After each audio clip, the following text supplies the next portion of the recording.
മഹാഭാരതത്തിലെ അഭിമന്യുവിന്റെ കഥയെ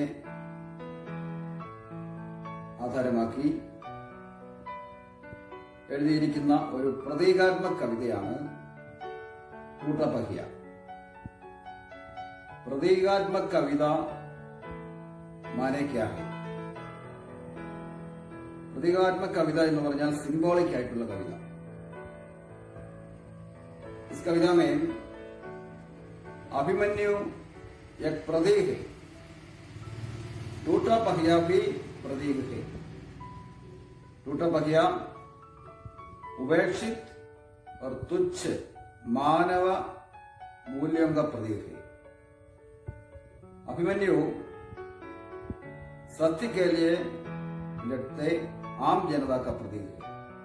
अभी मैं भी इस कविता का आलापन करूं. मैं रथ का टूटा हुआ पहिया हूं, लेकिन मुझे फेंको मत. क्या जाने कब इस दुरूह चक्रव्यूह में अक्षौहिणी सेनाओं को चुनौती देता हुआ कोई दुस्साहसी अभिमन्यु आकर खिर जाए.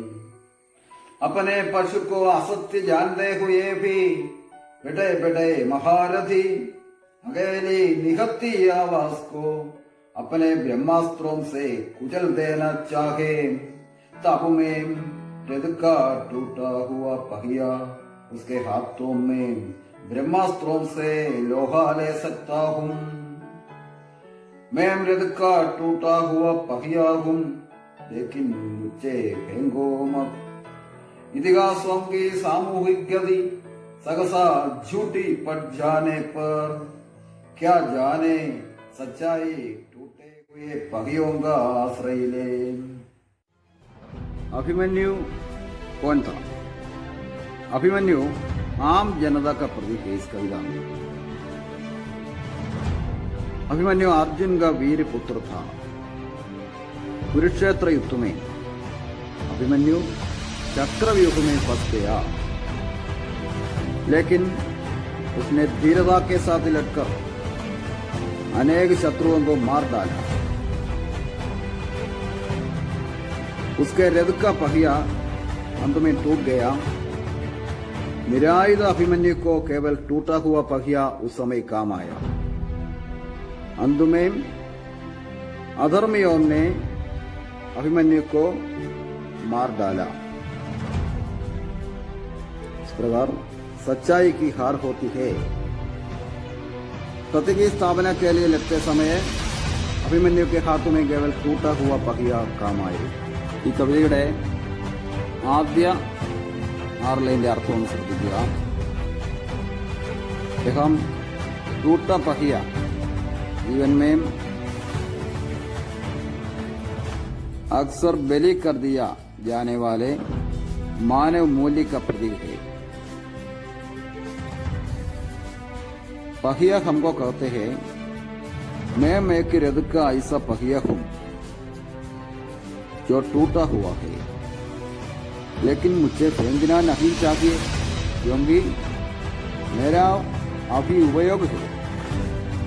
इस संसार में छल कपट है और संभव है कि अभिमन्यु की तरह साहसी व्यक्ति लाखों सिपाहियों की सेना को चुनौती देने लगे और सेना के घेराव को फेदने में समर्थ न होकर गिर जाए.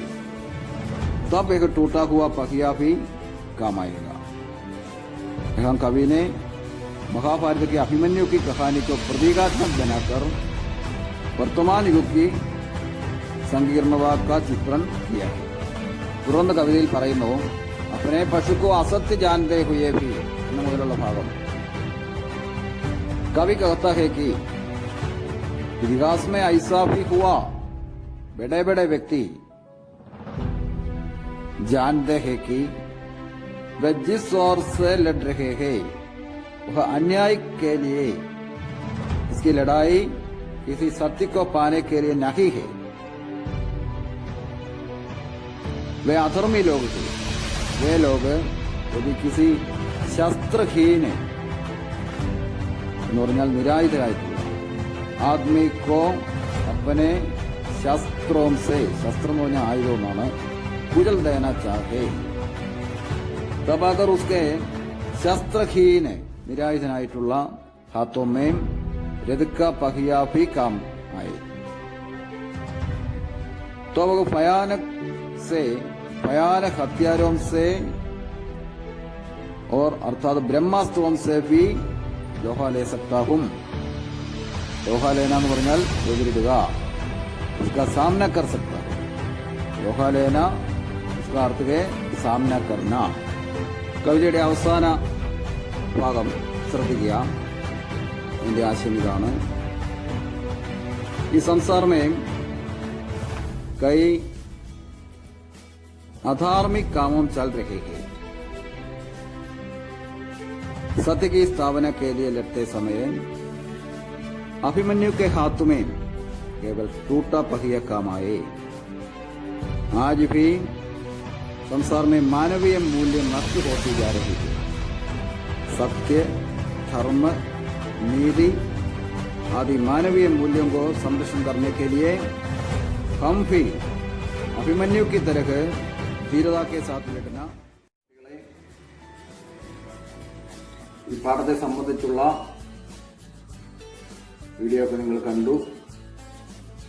ഇതിന്റെ നോട്ട്സ് ഇതിനുശേഷം നൽകുന്നതാണ്. ശരിയായി ഒരു പ്രതീകാത്മക കവിതയാണ്. ശരിയായി ഇതിന്റെ അർത്ഥം നിങ്ങൾ മനസ്സിലാക്കി അത് പഠിക്കുവാനായിട്ട് തയ്യാറാവുക.